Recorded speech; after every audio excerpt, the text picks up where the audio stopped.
Just 3 years ago, even with his limited income from gardening jobs, Jose Caro could afford a small house in a Seattle suburb for himself and his disabled partner.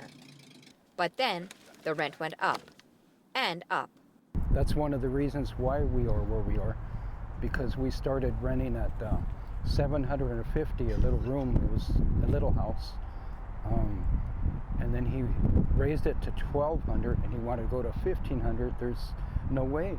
Now, he lives in an RV near an airport. He's not alone. With growing frequency, people like Jose, who already lived on the margins, can no longer afford a home along the West Coast. Reporting by the Associated Press shows that the overall homeless population in California, Oregon, and Washington has jumped by 13% to 168,000 people over the last 2 years. In that same period, people living unsheltered climbed 18% to 105,000. The rise in homelessness comes when the West Coast economy is booming, pulling in more people. In Seattle, tech companies like Amazon have brought in thousands of people earning high salaries. Demand for homes has led to a leap in housing costs. I got, economically zero unemployment in my city, and I got thousands of homeless people that actually are working and just can't afford housing.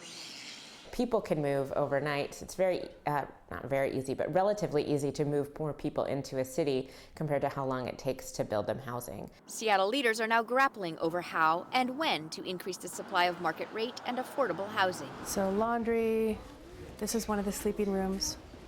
In West Coast cities, voters have approved more than $8 billion on affordable housing and other homelessness programs since 2015. We transitioned thousands of people into permanent housing. The problem is, thousands more entered it. It's not like you solve the problem once and it's done. One of Seattle's newest shelters, called a navigation center, accepts people who aren't sober, couples, and pets, and has storage for belongings. But while the shelter has taken dozens of people off the streets, it's had a hard time placing them in permanent housing. We have like 8 units each month and maybe 1,600 people that would qualify for them. So that tells you a little bit about the need. Those left on the streets often have to deal with the city sweeping up campsites, with no other place for them to go. By moving people around and saying that they're not allowed to survive, to make do with what they've got and do the best that they can, you're making it harder for them to survive. Back by the airport, Jose worries about the next time police tell him to move his RV. The motor doesn't work, and his truck is not strong enough. It's not our choice, really. You're forced into some things in life where you have to do them and not make decisions, just do them. And for now, he's forced to survive on the streets. Gillian Flackis, Associated Press, Seattle.